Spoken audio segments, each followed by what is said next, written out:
3 of them. And the 4th one is right after 10 days after birth. Why 10 days? Because it gives time for the mother to be able to sit down to perform the yagnas.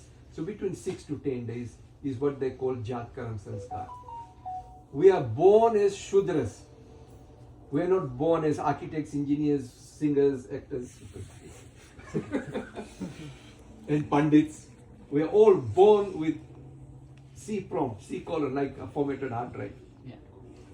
C colon backslash. That's all we are born with. But then we have been programmed while we were in the womb with Garbhadhan Sanskar, which is inception. Savanam Sanskar, which is when conception is confirmed. In Simanto Nayanam Sanskar, a month or 6 weeks before birth. These 3 yagna, same thing, yagna with mantras, programs the mind of the fetus. The body and everything is forming by itself. That's a given. It's a walk in the park. But the mind is, how is the mind influenced? The body is influenced through what the mother intakes. Whatever she eats, whatever she craves for eating. There's a lot of craving when women are pregnant, right? Because the child is craving for those things that they don't know it. When they are born, will they able to be eating all that stuff? Maybe they'll turn vegetarian, who knows? But I don't know. So, whatever the mother does, hears, listens, reads, sees, is programming the child. So that's 3 sacraments done right over there, and the 4th one is after birth. Then there's the naming sanskar, namkaran sanskar. Then there's another sanskar that is done, but it's obsolete now, is when they take the child out for the first time outside the house. Then there's Chudakaram Sanskar. Chudakaram Sanskar was done in the past because there was no shampoo. The idea of the chuda was to scrape the scalp of fetal buildup so that new hair would grow. So nowadays we have shampoo, so we can not do that if you don't want to. But it's always good to do it. Then Anaprashan Sanskar, when the baby starts teething, they do that Sanskar. Anaprashan Sanskar. Anaprashan Sanskar karne se bacche will never be fussy eaters. Fussy eaters? Anaprashan Sanskar nahi hua. I want this one. Huh? I want this one. The older one? Yeah. I'm a chef too, it's funny.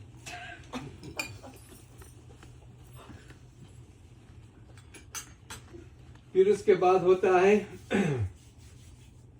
जनेऊ संस्कार, यानी कि वेदारंभ.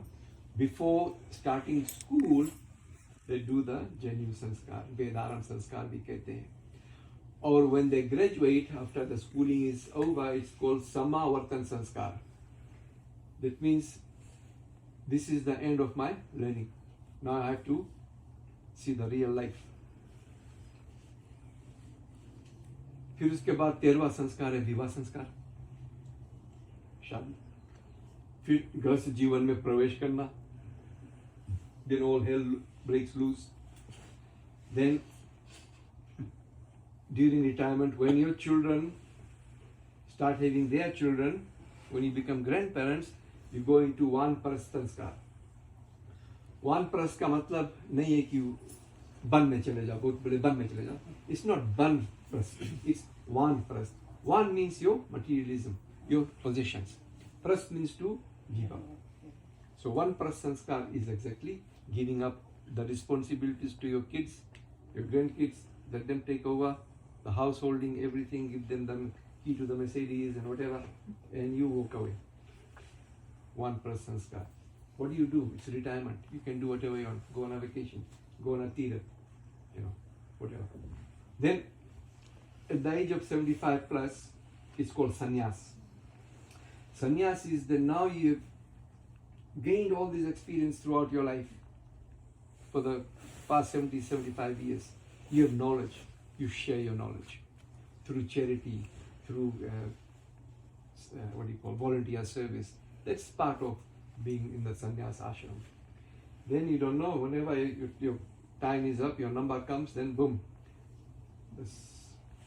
you leave this planetary system. But while we are here, there's prescriptions for us to do what we need to do. We are given the scriptures, which is the modus operandi of our being on this planet. If you go buy an appliance, would you open the box? What's the first thing you see? Owner's manual. And it says, please read the instructions carefully, bold letters, before you try this appliance or equipment. Do we read the instructions? No. Yeah? We throw it away. Then we have to go Google it. Right? Same thing with our holy scriptures. We are given a mode of living, a mode of breathing, a mode of doing everything that we need to do. But we are not prescribing to all that. And it's His gift. It's His gift, and we are not taking care of the gift that He has given us. Some of us do, some of us are trying to, some of us are thinking about it, some of us have, been deep into it. And all these things comes through yoga. And when I say yoga, I don't mean yoga. There's no such word as yoga. It's an American word, yoga. Ga, kahan gaya? Yoga. The word yog gave root to the word yoke, to bring together. Yoke. Bring together your mind, body and spirit. That's what yoking is. You bring all those three things together. Why it is important? Because our mind is conscious mind and subconscious mind. Our conscious mind is very chilbila, like a little child, hyperactive. Whereas our subconscious mind is the active mind, the reactive mind, and our conscious mind is the reactive mind. It reacts at the drop of a hat. So to make that connection between me, myself and I, we need to do what is known as, understand what Ashtanga Yoga is. The 8 limbs of yoga. Ashtanga Yoga. Ashta means heart. Anga means limbs. So the first 4 core basics are Yam, Niyam, Asana, Pranayama. Yam is our social conduct. Who we socialize with. Where we go. Yam, Niyam is our personal conduct. How do we conduct ourselves with our family, with our friends, with our elders, with our young ones? Asana, the word asana doesn't mean there's 982 yoga asanas. Forget it. The word asana means sukhapurvak der tak abhyas karke baithna. If you can sit like this for a long period of time, that is what asana is. And this is the most common asana, isko kehte hai sukhasana. Ucha hai iske asana abhi, but sukhasana isko kehte hai. Oh, 4th one is pranayam. Pranayam. Pranayam is, there's 4 steps to breathing. You might always think that you have been breathing all these years of your life, but do you know there's 4 steps to breathing?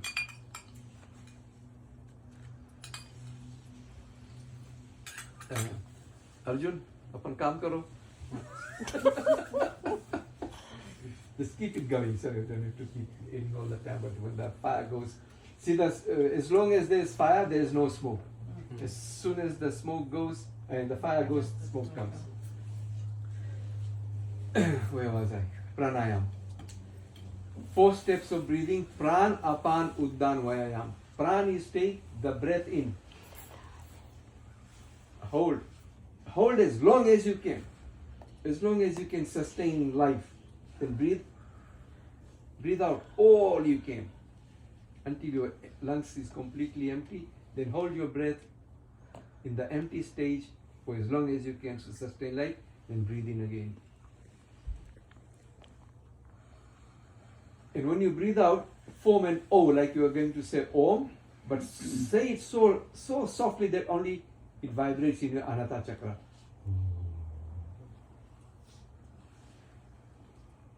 And as you breathe out, bring your diaphragm inside so that your lungs completely collapse and expels all the stale air outside. Then breathe in again rigorously. Hold as long as you can. Your spinal cord is elongated now. All the 3 nadis are erect, straight, in line. They're all aligned. The chakras are aligned. Then you breathe out. Do that about 5 or 6 times. Your ears will warm up and the crown of your head will get warm.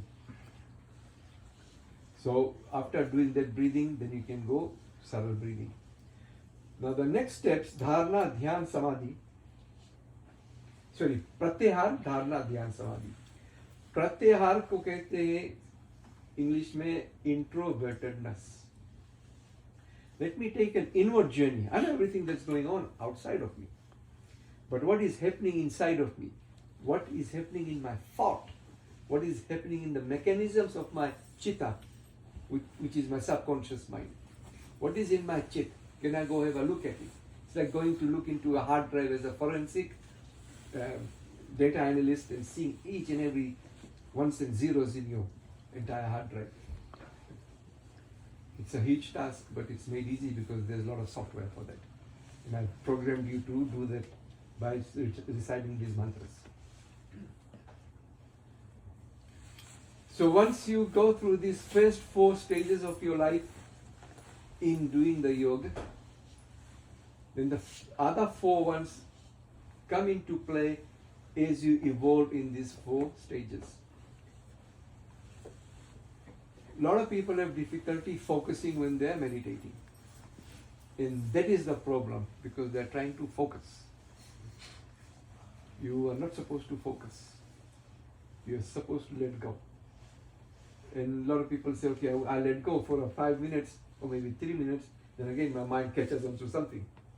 And then, starts to develop and then starts to branch out and, gazillion things happen. Then you realize, I'm meditating, I come back. And if this happens, day in, day out, day out. A lot of yogis know the secret, but they're not ready to tell everyone, because not everybody is ready. Like if you give a key to a 5-year-old drive here, guy and say, here's my Mercedes Benz, it's yours. He'll say, what do I do? I can't even see the screen. And he'll say, पागल हो क्या, मुझे गाड़ी चलाना तो आता नहीं है, इतने महंगे चाबी दे दियो, क्या करेंगे? So the same thing is happening. But let me explain to you the simplicity of learning. This is just learning. You can do it later as you evolve, as you become more and more spiritually evolved.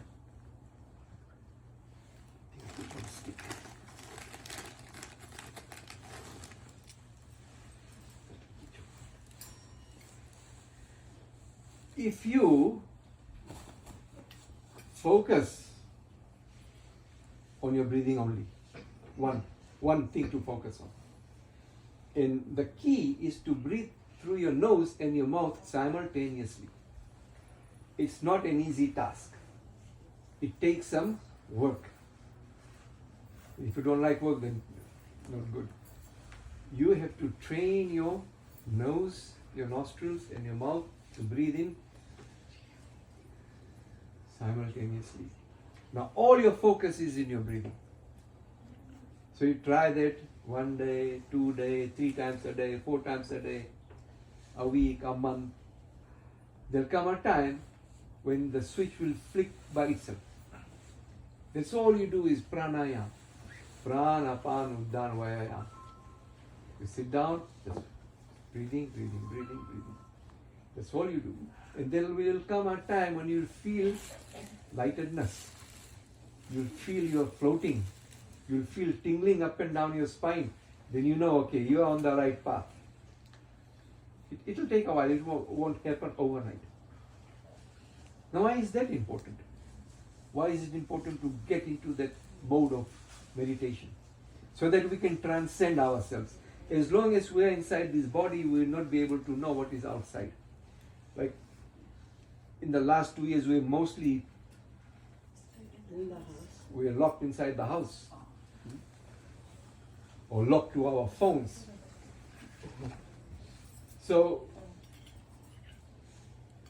it was a very trying time, but then suddenly we can go out, but there are restrictions.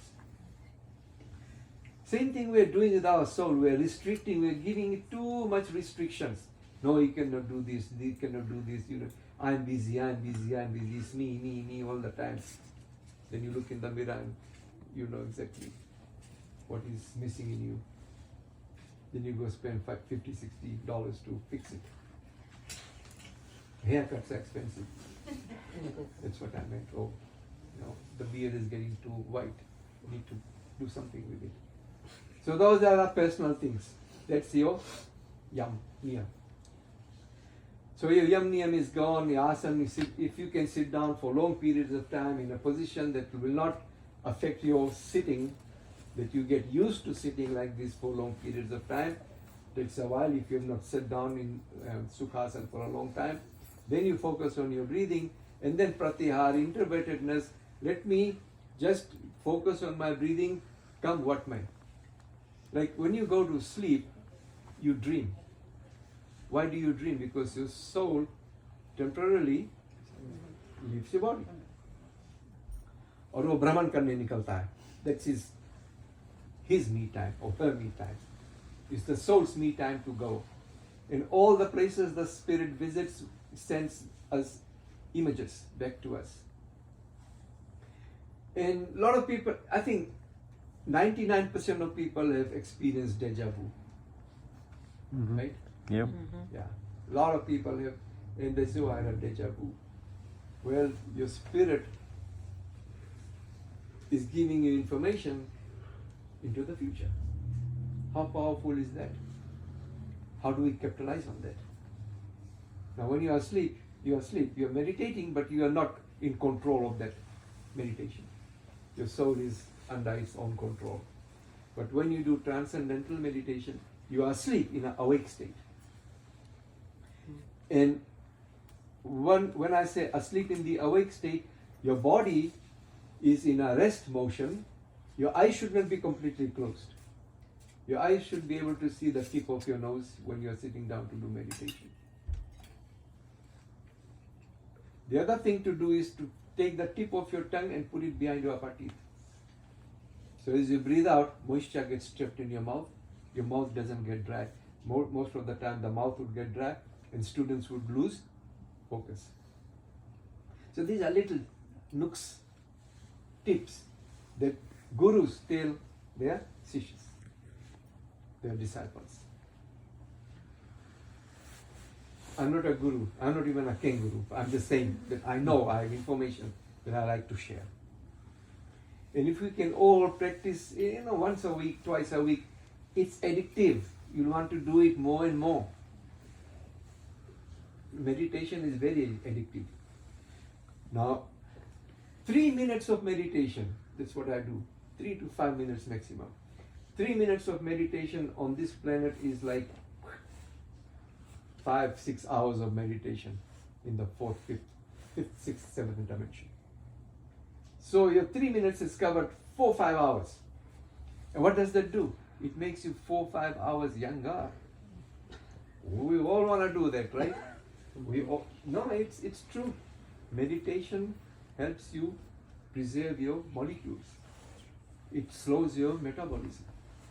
A lot of people do this. I don't know if you've read the book Iceman. If you get a chance, read it. This guy takes cold plunges in ice water and stays there for hours. If you look at him, you'll say he's about 35-40 years old, but he's twice his age. So taking cold showers is good. It slows down your metabolism, slows down your heart. Now why do we need to slow down our heart? When you meditate, your heart slows down. Our heart has X number of beats. I don't know how much. I'm looking for it. It's only good for those beats. If you make it beat too fast, that means you are aging faster. If you slow it down, you are getting longevity of life. Right? Yeah. So the cardiac muscle is designed in such a way, once it's in motion, it is always in motion. Newton's fourth law of motion. A body in motion is always be in motion until there is an external force stopping it. The only thing that will stop the cardiac muscle from going is electricity going into the muscles. That's why they put a pacemaker. When the rhythm of the heart goes down, muscles, pacemaker will kick it. Yeah. And it will put a spark. And we have that energy in us. We have that electromagnetic energy in us. And we can use that energy to heal ourselves and to do other stuff. Now, yesterday we said we'll touch on a few other things. You would have questions or stuff. How are we doing with time?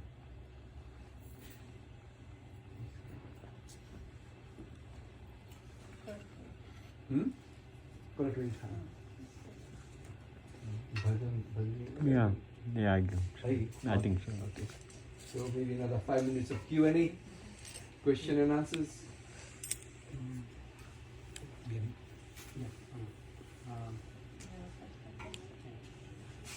So for today, this is kind of like the purpose of her, like, kind of passing over.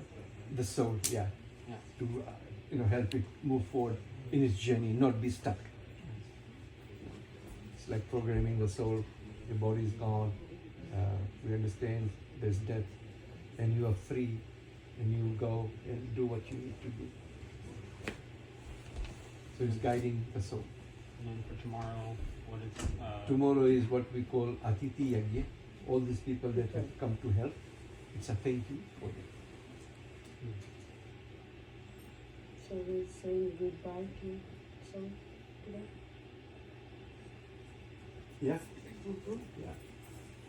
It's like saying to the soul, Wow. Nobody told us that. Hmm? Nobody told us that the soul goes away so quick. Like they say 16 days.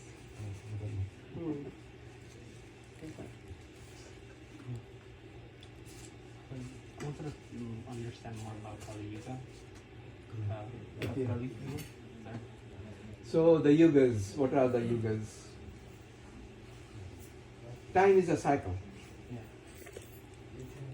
So there is Kali Yuga, Dwapar Yuga, Dwa means two, Treta Yuga, Tre means three, and Chatur Yuga, Chatur means four. Kali Yuga is 432,000 years long. Dwapar Yuga is twice as long as Kali Yuga. Treta Yuga is 3 times as long as Kali Yuga, and Chatur Yuga or Sat Yuga is 4 times as long. So this half cycle is 1.782 million years. Then it comes down and goes up and down and up and down and up and down. This pendulum keeps on going. When it does 1,000 cycles, it's called one Manovantra. So since the creation of time, we are in the 28th Manovantra. So it's about 53 trillion years since the creation of the universe. Why the cycles happen? Because everything goes in a sine wave. What goes up comes down. What takes birth will die. What is put in the ground will come up. One day it will deteriorate and go. The waves come from the ocean onto the shore. They disappear, go back. Everything is in cycles. Our thought is in cycles, and those cycles are known as vibrations. Whatever I'm saying, those words are coming out of my Anahata chakra and culminating in my Vishuddha chakra. And then it goes and hits your eardrum. And it vibrates. And that vibration is sent to your brain. And then your brain looks at all the patterns of vibration and makes it into sound. So we are in a kind of a matrix of vibrations. We're only seeing ourselves as solid because we are solid. If an ant is looking at us, it doesn't see the whole of us. It doesn't have that much of field of vision, depth of field to understand how big this person is. Look at our sun. It's 93 million miles away. And the sun is 800. The diameter of the sun is 108 times the diameter of the earth. It's so big.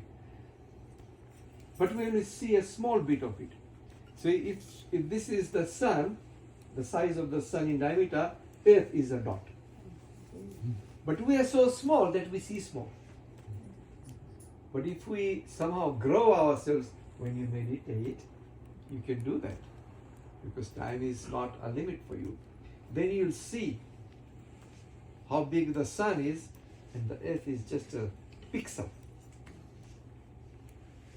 And then when you zoom out even more, thanks to Hubble telescope, Vigyan, you'll see what the solar system looks like. And where are we in the galaxy, the Milky Way galaxy? And where is the galaxy in the constellation? And where are the constellations in relation to the other constellations? And then you get, oh my God, let me go home. It's vast. So